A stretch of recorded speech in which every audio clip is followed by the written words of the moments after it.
السلام عليكم ورحمة الله تعالى وبركاته. نمان أصحابتنا نقل سعودة برت يوتيوب كأنه كلنا يوري عطوشرة waxaan idinka codsanayaa in aad subscribe like share aad dhahdaan sidoo kale asxaabta waxay nagala socon karaan barta Facebook aynu ku leenahay wariye Catoshare qodobada maanta barnaamijkan ku soo qaadan doona waxa qayb ka noqon doona dagaalka hulaweyn oo hawada isku sii shareeraya madaxda dalka oo ka hadlaysa sidoo kale waxa lagu soo waramayaa in dagaal Maleeshiya beeleed uu ka qarxay Galmudug iyadoo dagaalkaas uu salka ku hayo Maleeshiya beeleed madaxweynaha dalka Mareykanka Donald Trump waxa uu ka hadlayaa xanuunka caabuqa coronaviruska ra'iisul wasaaraha dalka Ingiriiska Boris Johnson oo la dhigay isbitaal kadib markii uu ku dhacay caabuqa coronaviruska qodobadaas iyo ciyaarihii ayaan ku soo qaadan doonaa waa mar kale iyo maanta iyo dunida asxaabta waxaan mar kale ka codsanayaa in aad subscribe like share aad dhahdaan aan ku horeynaa qodobada maanta oo faahfaahsan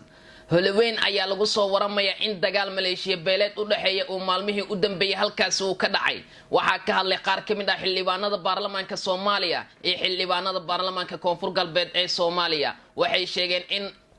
khilaafkaasi uu soo kala dhaxgalay Maleeshiya beeleed walaalo ah oo halkaas degnaa dagaalkan ayaa lagu soo waramayaa maalmihii la soo dhaafay in ay ka dhacayeen deegaanadaasi Shabeellaha Hoose oo lidi ku ah arintaasi Soomaalinimada waxyaabaha arxan darada ee halkaas ka socda ayaa waxa ay ahaayeen in ruux nool la gooraca iyo sidoo kale inta qof in la dilay oo dab la qabadsiiyay warar aan hadda heleynana waxa ay sheegayaan in magaalada Galmudug ay ka socdaan deegaan hoos yimaada dagaal Maleeshiya beeleed u dhaxeeya dagaalkaas oo asigana saacadii la soo dhaafay goobtaas ka socda madaxweynaha Galmudug Axmed Kaariye Qorqoor oo ka hadlay dagaalkaas ayaa waxa uu sheegay in ay geynayaan halkaasi ciidan la kala dhaxdhiga Maleeshiya beeleedka halkaas ku dagaalamaya dhawaan ayay ahayd koodii bisha markii la kufsaday laba gabar oo walaalo ahaayeen kuwaasi oo afgooya lagu kufsaday dawladda federaalka ee Soomaaliya ayaa warbixino kala duwan ka soo saartay iyadoo kufsiga gabdhaha uu sii badanayo caruurtan ayaa noqonaysa caruurtii ugu horeysay ee kufsi loogu geysta deegaanka afgooya iyada oo aan la ogeyn cidda falkaasi ku dambaysa laakiin wasaaradda caafimaadka ee dawladda federaalka ee Soomaaliya ayaa waxa ay sheegtay in ay ku taagan tahay cidda falkaasi geysatay waxa sidoo kale inta ka hadlay gudoomiyaha ururka haweenka Soomaaliyeed Batuulo oo sheegtay in ay arintaasi ay tahay arin lid ku ah midnimada Soomaaliya dhanka kale madaxweynaha dalka Mareykanka Donald Trump ayaa waxa uu sheegay in dadka Mareykanka ay wajahayaan todobaad aad u adag todobaadkaasi oo noqon doonto todobaad murugyo madaxweyne Trump oo saxaafadda la hadlay ayaa waxa uu sheegay in xanuunka caabuqa coronaviruska uu sare u sii kacayo tirada dadka ku dhimanayna ay kor u sii dhaafayaan 700 waxa uuna sheegay in cabsi laga qabo in dad kale uu u dhinto xanuunkaasi coronaviruska wadamada sida baan uu hayo waxa kamid ah Mareykanka Ingiriiska Talyaaniga Sweden Turkiga iyo wadamo kale oo caalamka kamid ah waxa uuna sheegay in xanuunka coronaviruska uu yahay dawlad madax banaan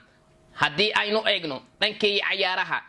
isbarbar dhig lagu sameeyay Ederson iyo sidoo kaleente Digeya ayaa waxa ku soo baxay David Digeya waxaana loo codeeyay in David Digeya uu yahay goolhayaa ugu wanaagsan geesta kale Real Madrid ayaa lagu soo waramayaa in ay qorsheynayso in Cristiano Ronaldo xil ciyaareedka dambe ku soo celiso garoonka Santiago Bernabeu kadib markii xidigaasi 2 sano uu ku sugnaa garoonka Turin halkaas uu qaab ciyaareed wanaagsan uu ku soo bandhigay dhanka kale naadiga Arsenal ayaa lagu soo waramayaa in ay fasaxi doonto Pierre-Emerick Aubameyang kaas oo ay doonayso inay ku fasaxdo aduun lacageed oo gaaray 50 milyan oo ganiga Sterling-ka ugu dambeyntiina Real waxay soo qaadan doontaa Fabio Ruiz iyadoo ku bedeli doonto laacibkeeda ku fasix intaas ayaan ku soo gabagabeynaya barnaamijkii ciyaaraha iyo wararka oo aad kala socoteen page-ka YouTube-ka ina kulena wariye Catoshare subscribe like share sidoo kale haduu barnaamijkan ku dhaafo waxa dib kala socon kartaa page-ka Facebook-ga ee wariye Catoshare farsamadu waa Yuslim anigoo Catosh ayaa in la socodsiinay intaan dib ku kulmi doono barnaamijka lamid ah sidaas iyo amaan al